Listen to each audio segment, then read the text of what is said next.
काही दिवसांपूर्वीच प्रभू श्रीरामाचं जे मंदिर होतं त्याचं काम पूर्ण झालं आहे अशी जी माहिती आहे ती मंदिर ट्रस्टकडून देण्यात आलेली होती आणि आता 25 तारखेला पंतप्रधान नरेंद्र मोदींच्या हस्ते या मंदिरावर धर्मध्वज हा फडकवला जाणार आहे। या सगळ्या कार्यक्रमाची जोरदार तयारी सुरू आहे। ही तयारी नेमकी कशी सुरू आहे यासाठी आपण थेट जाणार आहोत अयोध्येमध्ये। माझी सहकारी ज्ञानदा कदमने घेतलेला आपण हा आढावा पाहूया।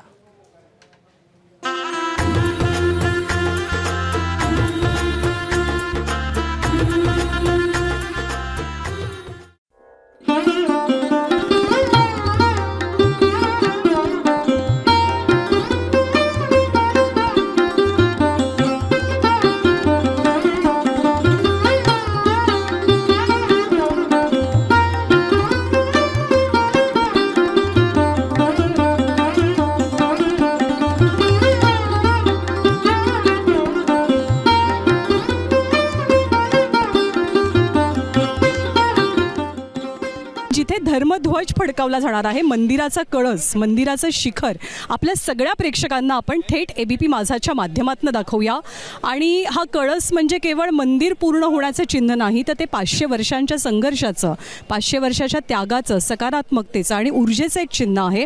कोणत्याही गोष्टीचा कळस जेव्हा पूर्ण होतो तेव्हा ती गोष्ट पूर्णत्वास गेली असं आपण म्हणतो। आणि राम मंदिर पूर्ण झालंय म्हणून येत्या 25 नोव्हेंबरला काय होणार आहे, तर जो मंदिराचं शिखर आपल्याला दिसतंय त्याच्यावर धर्मध्वज फडकवण्यासाठी एक मोठा खांब तयार करण्यात आलेला आहे आणि तिथेच म्हणजे जमिनीपासून 191 फूट उंचीवरती हा धर्मध्वज फडकवला जाईल। पंतप्रधान नरेंद्र मोदी, सरसंघचालक मोहन भागवत, योगी आदित्यनाथ आणि आनंदीबेन पटेल हे या कार्यक्रमाचे प्रमुख अतिथी असतील।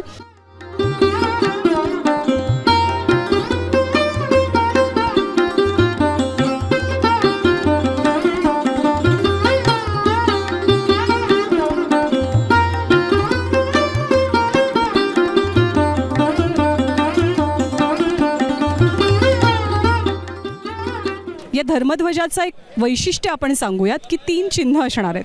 पहिलं चिन्ह सूर्याचं, कारण प्रभू श्रीराम हे सूर्यवंशी होते त्यामुळे सूर्याचं चिन्ह या धर्मध्वजावरती असेल। ओमकार असेल, ओमकार हे सृष्टीचं एक महत्त्वाचं प्रतीक मानलं जातं, उगम मानलं जातं, त्यामुळे ओमकाराचं चिन्ह असणार आहे। आणि कोविदार वृक्ष, कोविदार वृक्ष हे प्रभू श्रीरामांच्या राजघराण्याची जी सत्ता होती त्याचं प्रतीक मानलं जातं।